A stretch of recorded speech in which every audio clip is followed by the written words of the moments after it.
The PC has just gone into idle. The configuration of this PC allows me to encode the recording of the stream via the chip itself, the CPU. So it's got a second laptop chip which has got 8 cores, which I can use x264 encoding on OBS, and then the other 8 cores and 8 threads or 16 threads can be used to play a game or run the show or whatever else is encoding. Also in the same chip there's an iGPU which I use to encode the live stream at 1440p 60 frames per second. So that's done separately for a bit of redundancy. Should one of them fail, the other one will still obviously continue to work. And obviously the 3070 is used to encode graphics in the normal way it would be, but without any constraints put on it by any of the streaming processes. So that runs separately. The RAM has a tremendous amount of work to do and took the longest amount of time to tune and test, as it always does.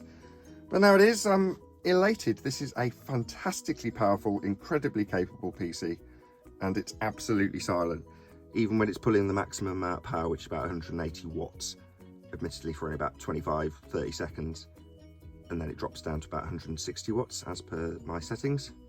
But that's enough power to run both of the 8-core CPU chips and the iGPU, and then the graphics card, the RTX 3070, runs at about 260 watts, so a little over 400 watts being extracted from this case silently as it runs and show and plays a game or does whatever it's doing.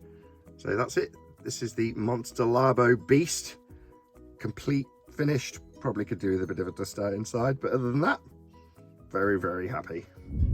Just back here, there's the RAM, and that's being cooled by one of the top fans. So the one in the middle that was non-existent when it was only 2 fans, that blows directly down onto, or blows up, sort of sucks RAM or heat off it, if that makes sense. Yeah, sorry for all the dust that's now floating around. Dust is an interesting thing with this PC because the stacks are so wide. It does get dusty, like any PC, it's sucking in dust, but it doesn't clog anything up. So it doesn't actually affect the cooling in any way, which is great. So there we go. So that's the totality of this PC now that it's had 6 fans fitted. So it's a fanless PC. Oh yeah, there's also a Blu-ray drive just down here, or whatever they call it now, 4K Blu-ray, Super Blu-ray, whatever they call that, tucked down there, which is a Pioneer player. Anyway, underneath the power supply.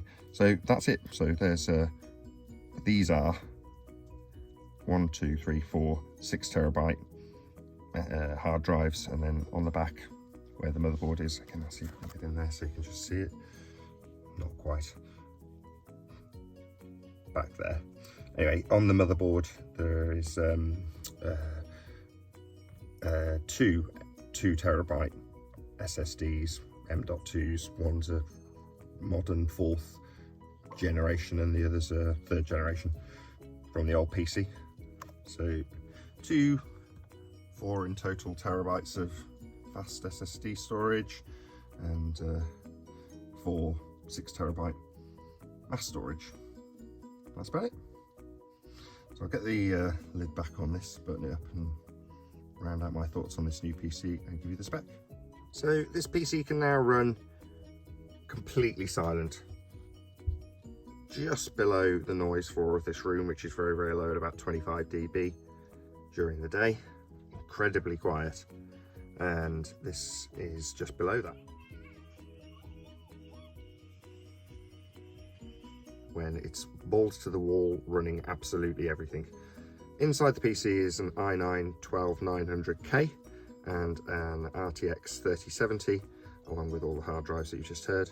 There's also 4 sticks of 16 gig DDR5 6000 memory, which unfortunately, because there is 4 sticks, that does limit the speed, and to keep it stable I've had to run it at 1.4 volts to get like 5200 out of it, which isn't very good, but that's just the way it goes with these 12th gen Z690, I think they're called, motherboards. They don't allow the RAM to run at its high speeds with 4 DIMMs. But there we go, it still runs, and I'm very happy with it.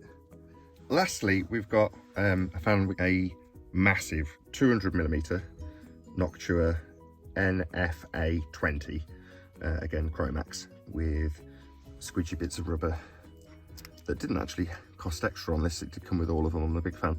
Anyway, so that's on the outside technically of the PC. So although this is raised up, this is velcroed with industrial velcro to the bottom of the case, and then attached to a separate fan header.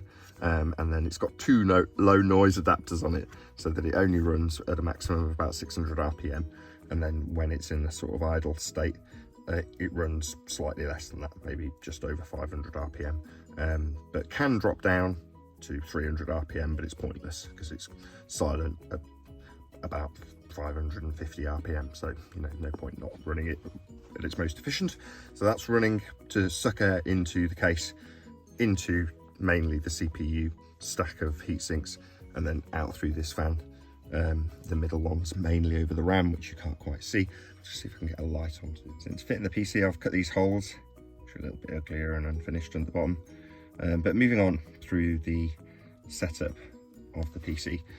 Down here we've got a Silent Wings Pro 4 140, which is 140mm fan, and that replaced one of the very noisy and horrible Noctua Redux fans. There is also another one, if you can see this just here. So that's behind the graphics card and feeding this stack, which is exactly the same as this one but flipped around, and they're suspended on these bars. And as you can see, the graphics card vertically mounts to the back of a plate, which attached to a load of heat pipes, which attached to these fins. And the same is true on the other side for the motherboard. Anyway, so that's been two more fans that have been added. That one being the one that had to have the entire PC stripped to get to. That one I can pull it out. It's dead easy. So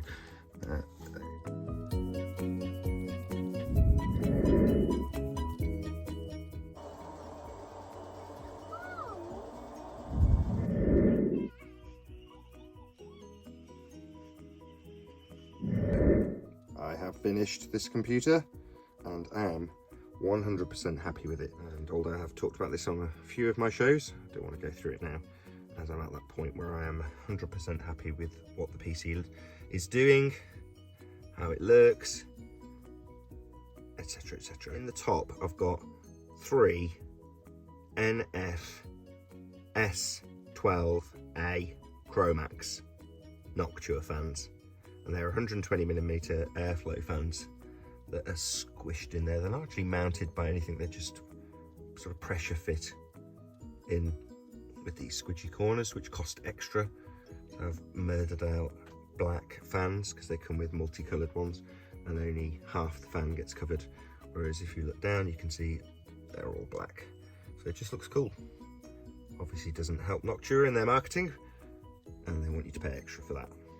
Anyway, so that's the 3 fans in the top.